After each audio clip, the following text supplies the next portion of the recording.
Over the past decade, mental health issues in the United States have significantly increased, creating a major demand for accessible and affordable care. The demand grew even more during COVID 19, which paved the way for the rise of telehealth platforms such as BetterHealth and Talkspace.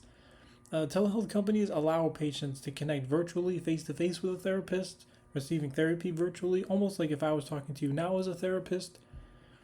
And these companies represent a huge entrepreneurial opportunity in healthcare, but they also raise an important question, and that is, are we truly improving mental health care? Are we sacrificing quality for growth? So today during this presentation, I'll be walking through both sides of that question and then presenting a solution. So telehealth entrepreneurship has created an opportunity by increasing access to mental health care. So first, it allows patients to receive care regardless of their location, whether they live in a rural area or have limited mobility. Maybe they use a cane or a walker, or they have trouble getting to an actual physical office.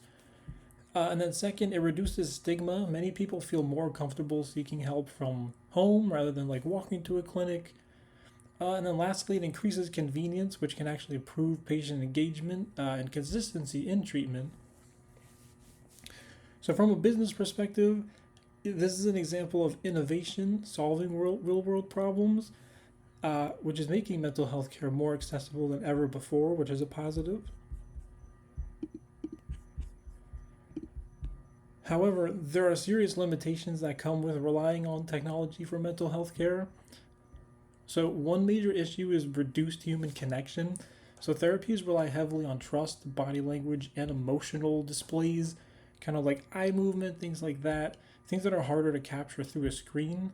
So in other words, like diagnostic challenges. So therapists might miss subtle like cues, like the tone of my voice, facial expressions, or even body language, which is it's essential for accurate assessments and diagnosis by the therapist. So while telehealth improves access, it can actually weaken the quality of interaction, and that creates real risks for patient outcomes.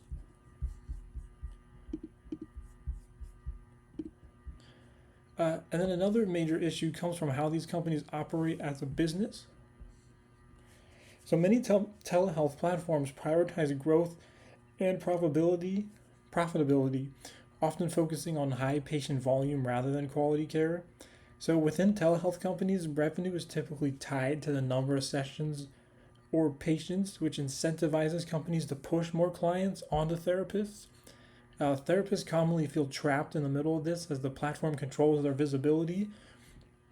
Essentially, so visibility determines how many new patients they get, and visibility is determined by how many patients they already see. So in order to stay relevant as a therapist on the platform and continue being referred patients by the telehealth company, they feel pressure to see as many patients as possible.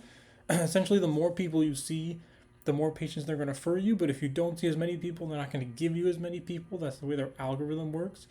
And this leads to the therapist burnout, where providers are overworked and less effective. So as a result, patients might receive shorter or less personalized care, and in some cases, this can lead to misdiagnosis or slower progress. So to address these issues, I would implement two main changes. First, I would integrate AI support tools to assist therapists during virtual sessions. So for example, AI could track patterns in speech tone or facial expressions over time to help identify signs of emotional distress that might be missed by therapists online, essentially tracking the movements. And then second, I would shift the business model from volume-based to outcome-based. Instead of generating revenue from more sessions, the company would offer value-added tools like progress tracking dashboards or analytics that help improve patient outcomes. So this is similar to like how gyms make money through services like personal training or nutrition coaching rather than like charging you per workout. And then by doing this, we reduce pressure on therapists, improve care quality, and align revenue with actual patient success. So overall, telehealth entrepreneurship is incredibly valuable, but its long-term success will depend on not how fast it grows, but on how well it serves a patient.